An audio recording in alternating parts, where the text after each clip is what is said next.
Xu Meng starts the movie with a narration of its setting. It's December 13, 1937. Nanking has fallen to the invading Japanese Imperial Army. Most of the citizens evacuated before the invasion. However, many are still left and are either running through the thick fog of bombardment or hiding from the enemies. Only a small band of soldiers, headed by Major Lai, are left to protect those who wish to escape. Xu, along with her classmates, are among those unfortunate. They are running away from their convent school and are headed towards the Winchester Cathedral. Their guardian, a slightly older boy named George, leads the way. A carriage full of women runs past them. Xu can see the strings of a pipa getting cut by a protruding metal, leaving only one string. Because of this distraction, Xu and two of her classmates get separated from their group. In another part of the city, an American named John Miller is also running for his life. He's a mortician who was sent there to embalm a priest. It is unfortunate, though, that he got sent there right when the Japanese started their invasion. As he runs, he falls into a large vat of flour. A Japanese soldier relentlessly chasing him looks around, trying to find a sign of his quarry. When John sees an opportunity, he runs away with the bag of flour, but not before the soldier notices him.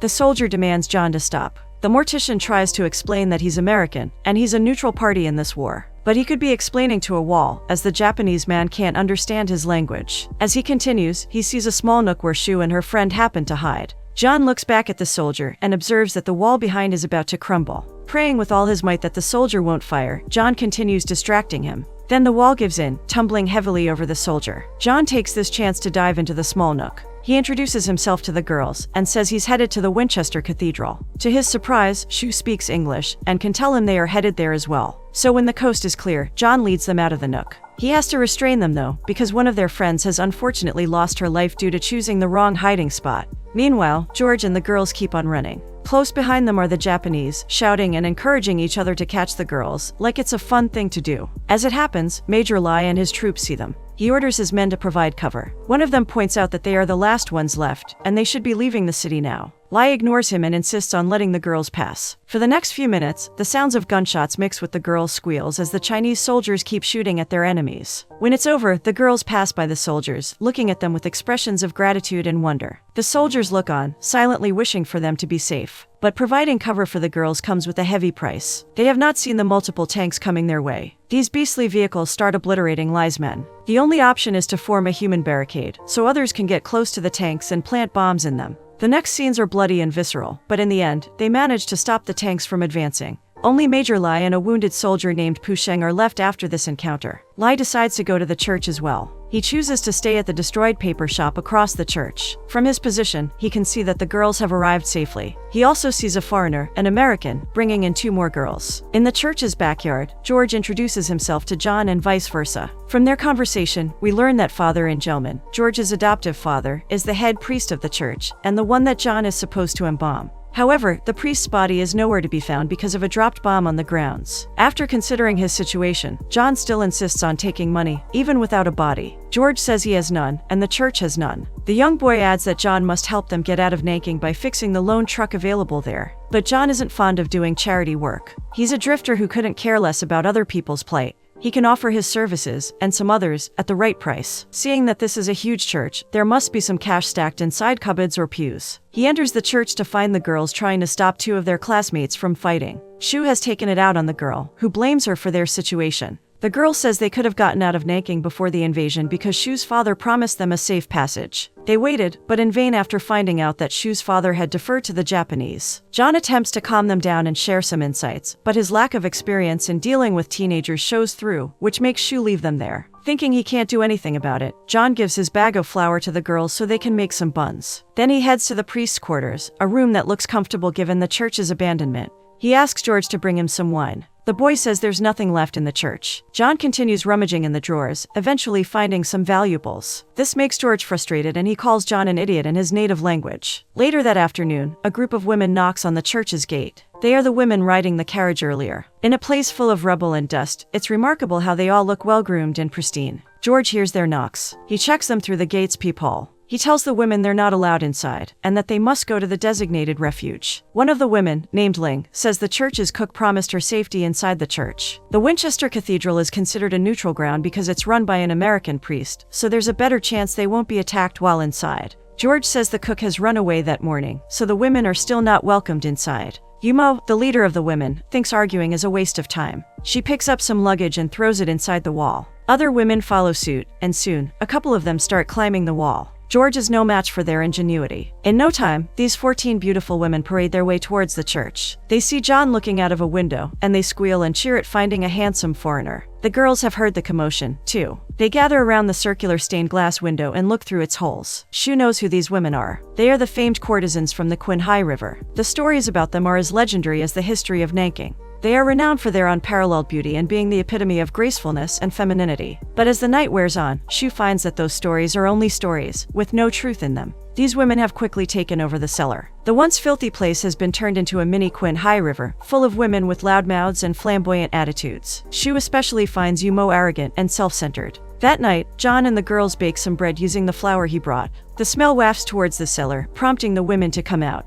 Each one of them is clad in lingerie and thin robes, except for Mo, who looks gorgeous in her kippao. Instantly, John is attracted to her. Knowing that she's already got a hold on the foreigner, Mo continues her art of flirting to keep him wrapped around her finger, much to the women's delight and the girls' offended sensibilities. After dinner, Mo goes to the priest's quarters to find John already waiting for her, and almost tipsy after downing half a bottle of liquor from the cellar. Mo goes straight to business. She asks John to help all of them get out of Nanking. She believes he is their ticket out of the bombed city, since the Japanese don't dare touch a Westerner. But, just like what he said to George, John isn't there to help anyone. He's more interested in getting it on with her than thinking about ways to get out. Mo is resolute, though. Beyond her flirtatious gracefulness lies a cunning mind that knows how to get what she wants. She offers a deal to him. If he gets them out of Nanking, he'll receive the best payment from all of them. Deep in the night, Major Lai decides to bring Pu Sheng inside the church. He brings the wounded soldier into the cellar, waking up the women in the process. The courtesans don't appreciate the soldier's commanding presence. They tell him thoughtless remarks, essentially calling him a coward for hiding there with them.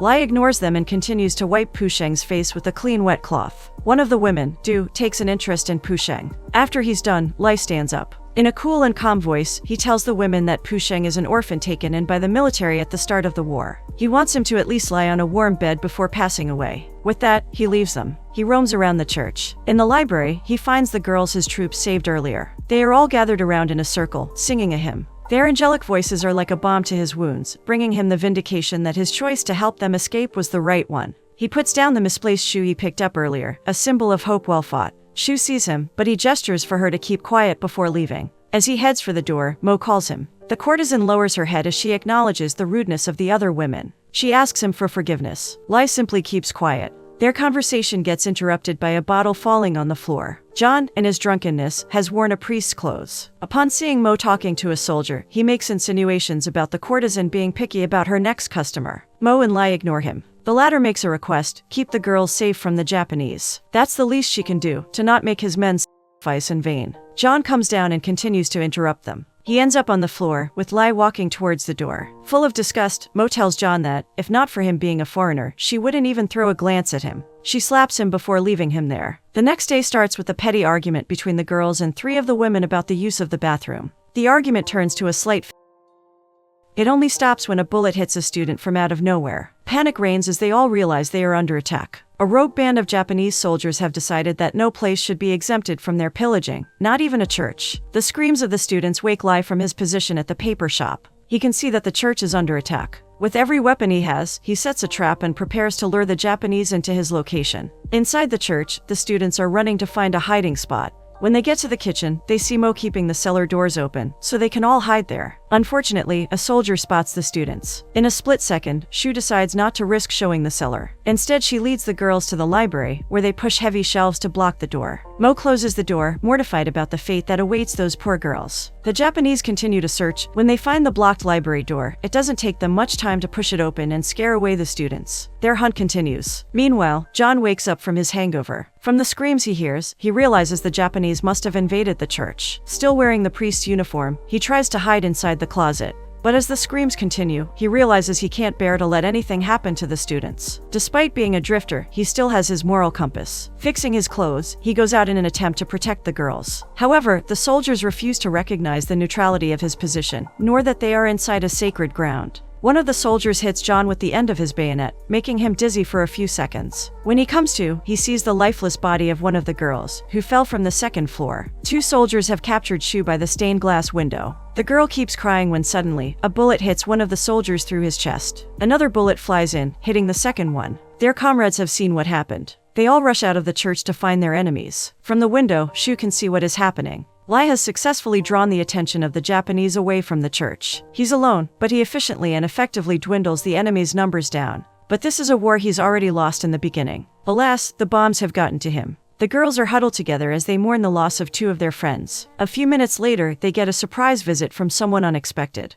Colonel Hayakawa, accompanied by his second-in-command Lieutenant Kato, and a Chinese deserter named Mr. Meng, walks up to the church and finds its inhabitants in one corner. John, still pretending to be a priest, walks up to Hayakawa in an attempt to stop them from coming near the girls. He is ready to defend them, but he doesn't expect the colonel to apologize for the attack. He says he's in charge of the security of the area. He promises to never let any harm come to the girls. He'll post guards outside the gates to make sure no rogues or bandits will attack again. With this pronouncement, it's understandable that John doesn't believe him. How can an invader ensure the protection of innocents, when in the first place they're the ones who made it necessary? But Hayakawa is firm with his words. As an act of sincerity, he offers them a bag of potatoes for food. He also walks to a small piano and plays a serene folk song about someone missing the simplicity of his homeland. Quite bold of him to sing that song in front of the terrified girls. He asks if the girls can sing well. He intends to come back in a couple of days to hear them sing. And with that, he leaves. Colonel Hayakawa is true to his promise. That day, several men are posted on both the front and back gates of the church. As he leaves, the deserter Mr. Meng takes a peek inside.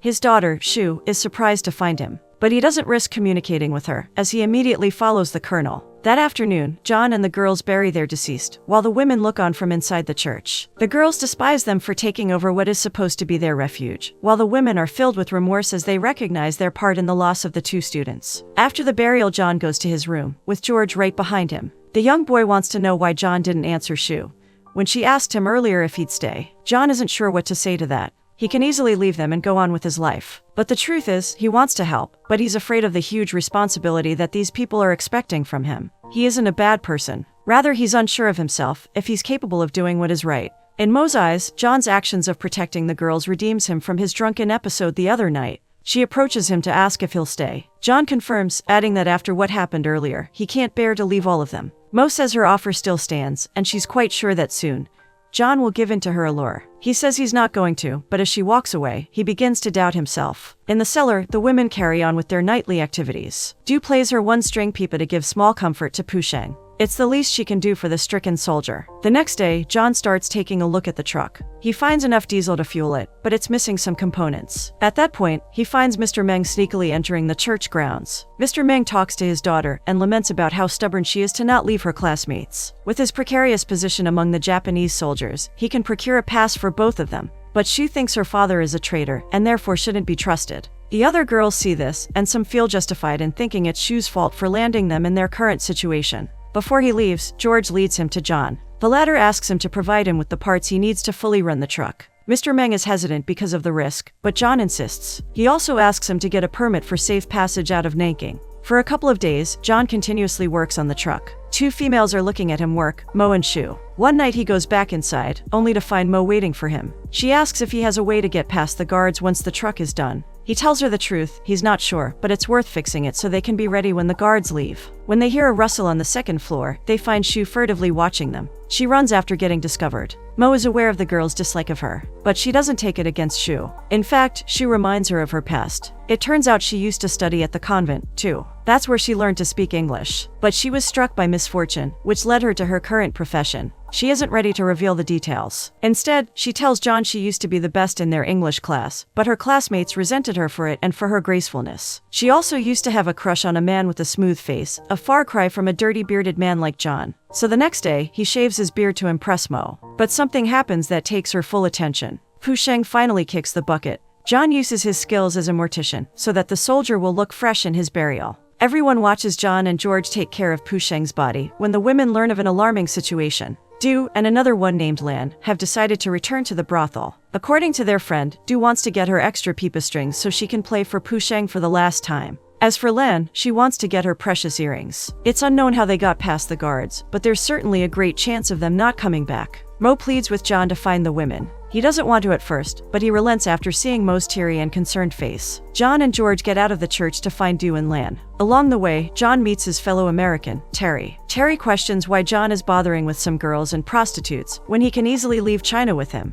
He says a boat has been prepared for the stranded Westerners. He urges John to come with him. For the first time, John is strongly divided between his promise and his self-preservation. As said earlier, he can easily leave Mo and Shu. But in the end, his honor prevails. With George looking gratefully at him, they continue their way towards the brothel. However, what they find there will be forever etched in their minds. Du and Lan have already met their demise, their bodies defiled by the Japanese. Poor John and George have to take in the grisly visuals that meet them. When they return, they give Mo the pipa strings and the earrings the two girls spent their lives for. John says they found them shot by bullets. Despite their profession, he doesn't think the women deserve to hear the brutality suffered by Du and Lan, nor do they need to hear a lecture about how dangerous their situation is. John locks himself in his room for some time to be alone and process what happened. Disturbing his solitude is Mr. Meng, finally coming back after a couple of days. He brings John the tools he needs to completely fix the truck. More so, he brings a permit that will allow one person safe passage out of Nanking. He is entrusting John to take care of his daughter, in case he doesn't make it out alive. With everything he needs, John feels hope that their situation will become better. Before Mr. Meng leaves, John says he's relieved to know he's a good man.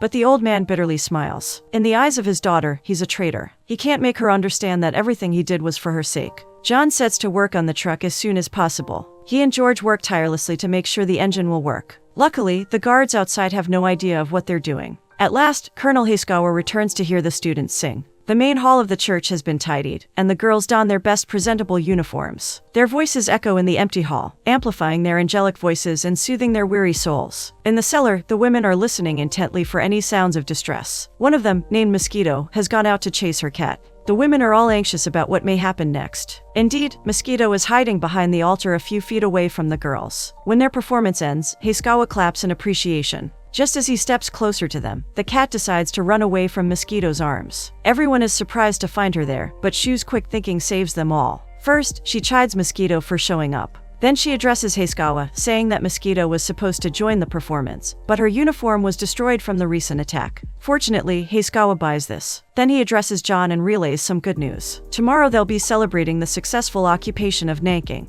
The higher-ups want the girls to sing and celebrate for them. John immediately disagrees with this and says he won't allow the girls to come. He appeals to Hayskawa's humanity to see how distasteful it is to invite the girls to celebrate the destruction of their homes. But the colonel won't listen to him. The invitation is an order, and there are no other options for them. It dawns on John that the real reason why guards were posted there in the first place is to make sure no one escapes. As Hayskawa leaves, Lieutenant Kato counts the girls. He threatens them that he's expecting 13 girls by tomorrow afternoon. When the soldiers leave, Mosquito steps away from the students, saying she won't come. She screams to the girls what gruesome fate awaits them if they come. Then she runs away crying, passing by Mo and the women, who have heard what happened. John tries to reassure the girls, to lessen their fear. But even he knows that this may be the end. It's worth a shot to start the truck and make their escape. But with the reinforced guards at the gates, there's little to no chance of a successful escape. When Mo approaches him, he tells her the truth about Du and Lan. Mo only nods, saying that sometimes, the truth is the last thing they need to hear. Then he offers John a solution to their dilemma. The Japanese have mistaken Mosquito to be one of the girls. She has managed to trick them. So, why can't Mo? John is shocked as the full implication of her plan hits him. Mo reminds him that she used to study in a convent. When she was 13 years old, she experienced from her stepfather. And now, she can't allow the girls to suffer the same fate. They still have their futures waiting for them. John is aghast. There's no way he will allow Mo to be sent in place of the girls. There should be a way for everyone to get out safely. But what happens next leaves them no choice. They learn that the girls, with Shu leading them, are planning to jump off the church tower. Shu convinces her friends that they'd rather on their own terms than leave their fate to the invaders. John, Mo, and the women try to stop the girls, but they are already resolute despite their fears. Mo has no choice but to tell them that she'll be going in their place. The other women follow Mo's lead, just to convince the girls not to continue with their plan. Fortunately, they listen, and no one is hurt in the process. In their quarters, the girls are huddled together as they listen to John reassure them of the plan. He tries his best to explain that the women of Qinghai River are professionals, and the Japanese won't even be able to fight their charms and beauty. He says this with a smile, but if he only had a choice, he wouldn't allow Mo and the women to come. He also tells the girls that he'll help them look younger, so they'll look like students. Shu stands up and approaches John. All this time she's been mistrusting John and Mo, thinking that they're bad people. But this sacrifice on their part makes her realize that she's wrong in her assumptions. She apologizes to John, especially to Mo, for thinking that way about them. Meanwhile, the women in the cellar discuss the plan. They don't really mean to go, they only said that so the girls wouldn't jump off. Mo convinces them that this is the right thing to do. The Japanese will only be looking for pleasure, something in which they are all experienced. They can always find a way to survive. But the girls, even if they do, will never cope with the trauma. She reminds them of an ancient poem that has always criticized them. Their kind has never cared for a falling nation.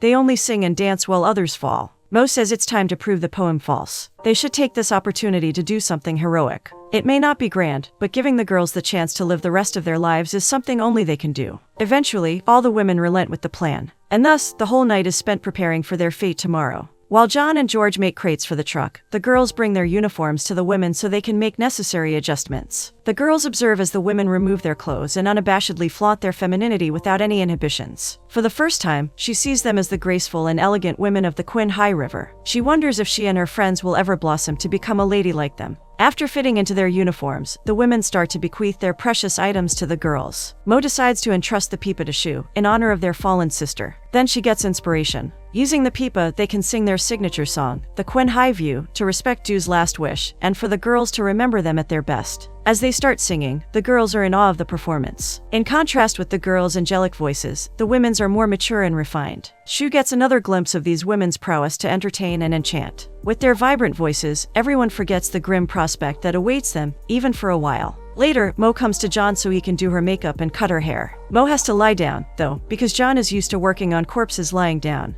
They share a few moments of laughter, then John confesses that he may have already fallen for Mo. And for the first time since they met, she shows him her longing for something real in her life. For the first and last time, they make love. When Mo returns to the women, everyone is amazed at how young she looks. Indeed, John is good with his skills as a mortician. Everyone lies down as well and waits for their turn. It takes the best part of the night to cut and straighten the women's hair, and put on light makeup to make them look like teenagers. During the process, Mo finds out that John used to have a daughter, but she passed away soon enough. He says she was the first one he embalmed, and he made sure to make her look beautiful, even in her last moments. The daughter would have been 12 if she lived, the same age as Shu and the girls. Mo understands why John can't just leave them. By morning, the women wake to find themselves transformed and looking years younger. But there's a dilemma. They were 14 originally, but because Du and Lan passed away, only 12 of them remain. If the Japanese don't see 13 girls by that afternoon, then all their efforts will have been in vain. To everyone's surprise, George volunteers to be the 13th girl. At first they all refuse his offer, but they can see how resolute he is. So John creates a wig for him and softens his boyish features using makeup.